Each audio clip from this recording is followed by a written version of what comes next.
6 mois de travaux auront suffi à l'Agence nationale de l'eau potable en milieu rural du Bénin pour gagner à nouveau la confiance du groupe de la Banque mondiale. 220 millions de dollars américains, c'est le montant qui fait du programme Aquavie la plus grande opération d'investissement du groupe de la Banque mondiale au Bénin. Au cours de la cérémonie de signature des accords de financement du programme, ce 14 juin 2018, Katrina Charquet, représentante résidente de la Banque mondiale, est revenue sur l'ampleur inédite du dit projet. Du point de vue des cibles pour le sous-secteur,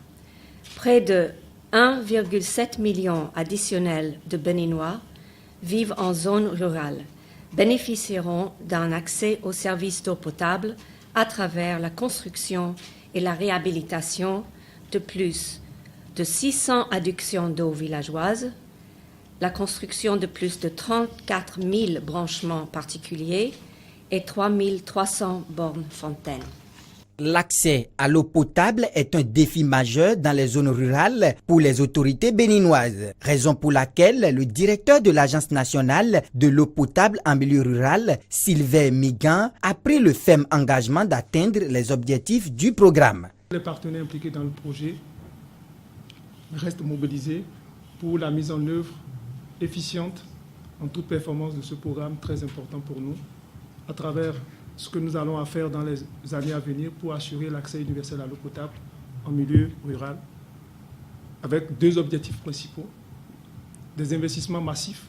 mais également l'installation de tout ce qu'il faut pour assurer la pérennité du financement. Et l'opportunité qui nous est donnée de donner la preuve que nous pouvons effectivement réaliser l'atteinte des objectifs du développement durable 6.1 pour le Bénin avant 2030 sera respecté. Selon Romuald Wadagne, ministre de l'économie et des finances, le programme Aquavie est pleinement en phase avec le programme d'action du gouvernement. Ce jour est un jour mémorable parce que ce que nous venons de faire ce matin est un pas important dans la réalisation des objectifs que nous nous sommes fixés dans le cadre du PAG. Lorsque le chef de l'État, dans sa première rencontre avec la Banque mondiale, a indiqué qu'il faisait sien les ODD et qu'il avait un programme d'atteinte des ODD encore plus ambitieux que l'échéance de 2030, ça a interpellé beaucoup d'acteurs. Et quand il a dit que pour l'eau, il voudrait arriver à donner l'eau à tous ses concitoyens d'ici 2021, ça avait à la fois surpris et on va dire, interpeller la banque. Et je voudrais remercier sincèrement la banque qui, dès cette annonce,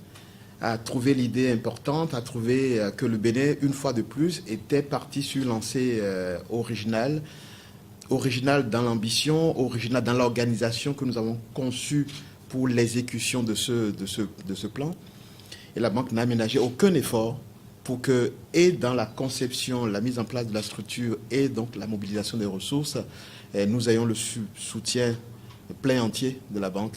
De son caractère innovant, le programme Aquavie utilise pour la première fois au Bénin l'instrument PIFOR, programme pour les résultats, qui, d'une part, associe directement les décaissements de la Banque mondiale à l'atteinte des résultats et d'autre part, renforce les systèmes techniques, fiduciaires, environnementaux et sociaux du pays.